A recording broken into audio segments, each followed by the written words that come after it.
Assalamualaikum warahmatullahi wabarakatuh. Salam sejahtera bagi kita semua. Selamat pagi. Sebelumnya perkenalkan dulu, nama saya Safah Buta Sikit dengan NIM 115-2034-6. Perkenalkan, nama saya Hermawan Setia Pamungkas, nomor NIM 115-200307. Saya Muhammad Sirajul Hamid Yusuf dengan NIM 115-2003. Saya Muhammad Nur Zulkarnain dengan NIM 115-2003.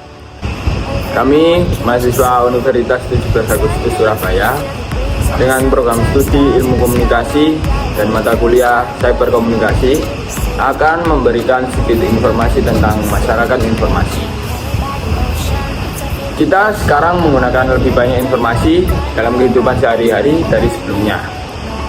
Volume informasi yang tersedia melalui radio, televisi, internet, buku, dan surat kabar.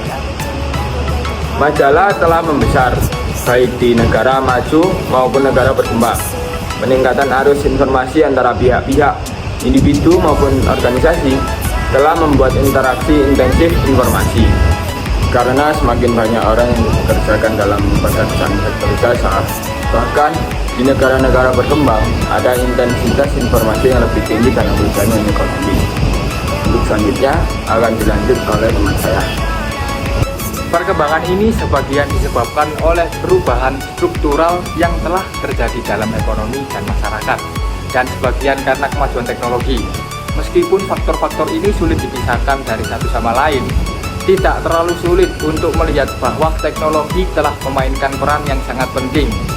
Kemajuan yang belum pernah terjadi sebelumnya dalam teknologi informasi dan komunikasi atau juga disebut TIK telah mengubah masyarakat di negara maju dan negara berkembang dengan cara yang terbanyak belum lama ini.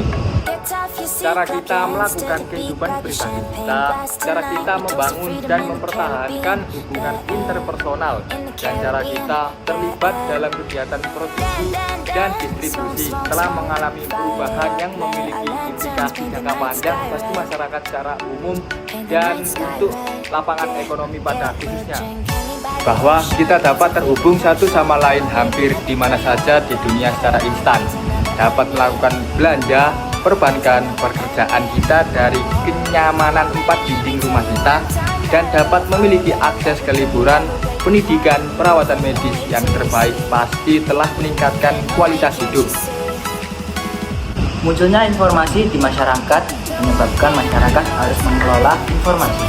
Bagaimana cara anggota masyarakat memperlakukan informasi, penghargaan terhadap informasi, bagaimana cara orang mencari informasi, dan bagaimana orang membutuhkan informasi dan membutuhkan istilah masyarakat informasi. Information society atau masyarakat informasi adalah sebuah istilah yang digunakan untuk mendeskripsikan sebuah masyarakat dan sebuah ekonomi yang dapat membuat kemungkinan terbaik dalam menggunakan informasi dan teknologi komunikasi baru atau New Information and Communication Technology atau disingkat ITICT. Definisi lain dari informasi society atau masyarakat informasi adalah suatu keadaan masyarakat di mana produksi, distribusi, dan manipulasi suatu informasi menjadi kegiatan utama. Nah, masyarakat informasi diartikan suatu masyarakat di mana kualitas hidup dan juga prospek perubahan sosial dan pembangunan ekonomi tergantung pada peningkatan dan pemanfaatan informasi.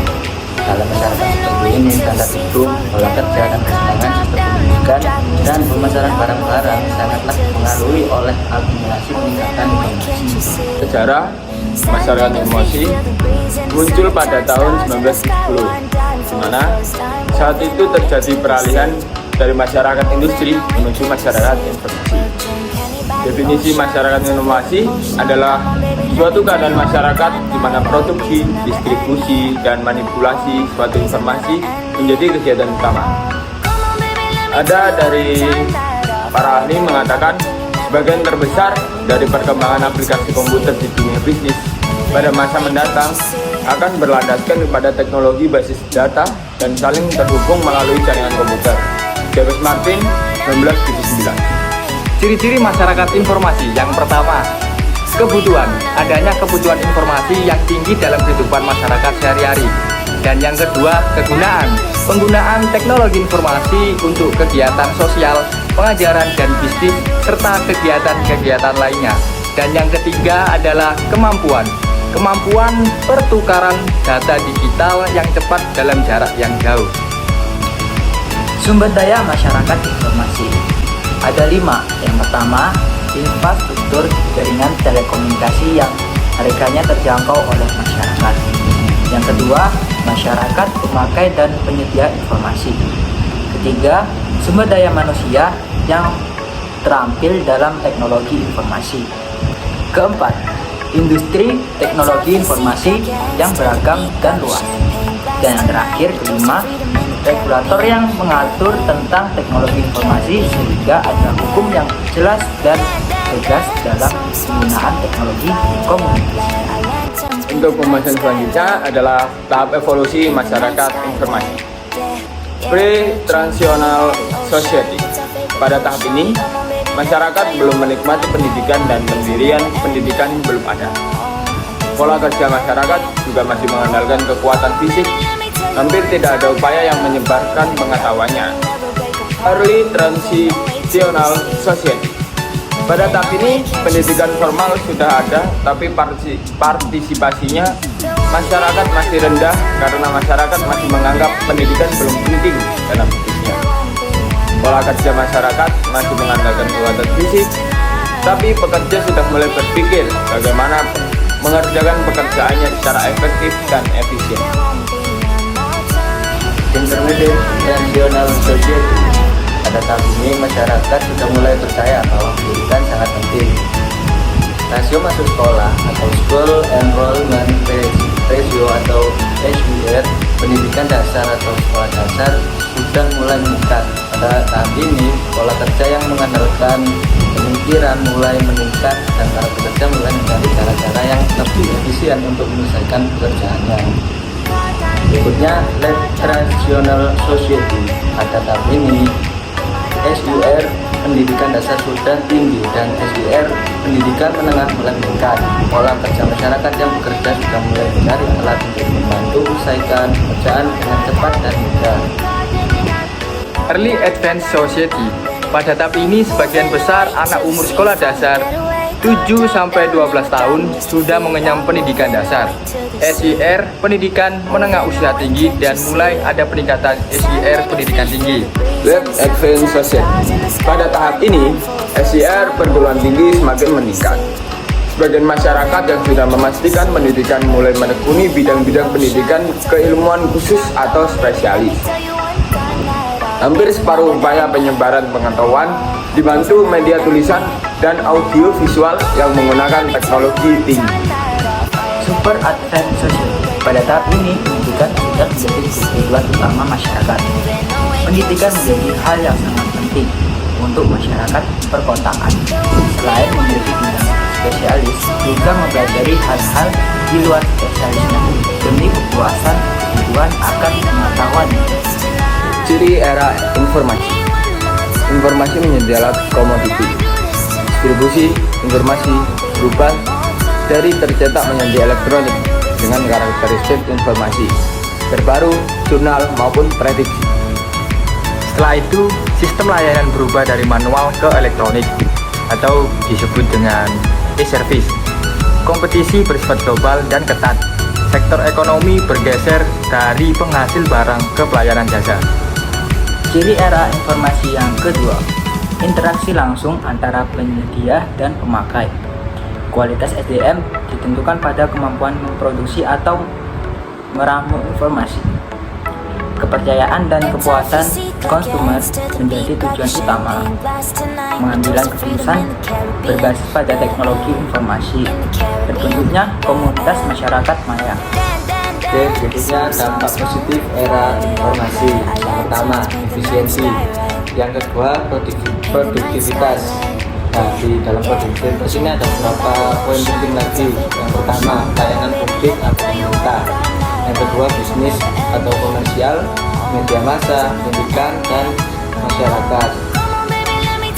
Lanjutkan dengan kenyamanan, borderless, dan Dampak negatif era informasi. Yang pertama, ada rasa takut, keterasingan, kelompok miskin informasi, individualistik, kompleksitas tinggi, rentannya organisasi, pelanggaran privasi, pengangguran, kaburnya citra manusia.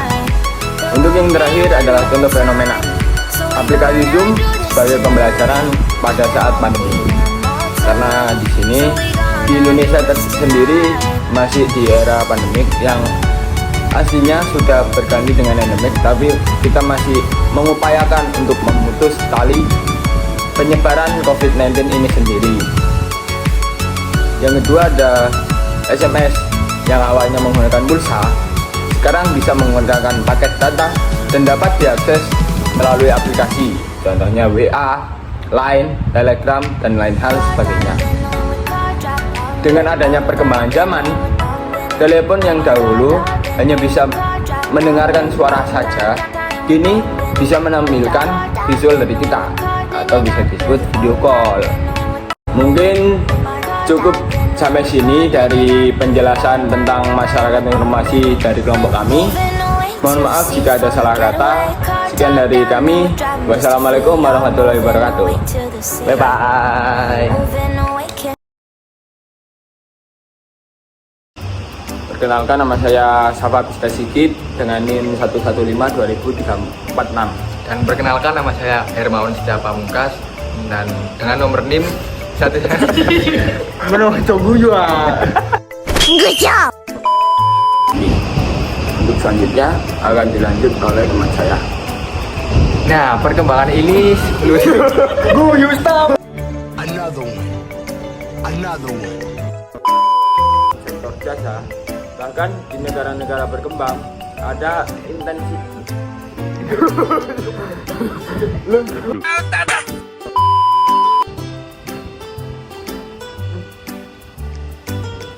I like this. This is cute. Lelekan roti. Kita bertemu lagi dengan Ahom tentunya di rumah si Roti. Kita sedikit review ya. Sini ada Wawan. Ini ada Mas Zul. Ini ada yang punya rumah guys, dia nggak pakai celana. Oke, kita lagi menggarap tugasnya Bu Irma kawan-kawan. Ya walaupun kita pejuang mas, istirahat dulu kawan.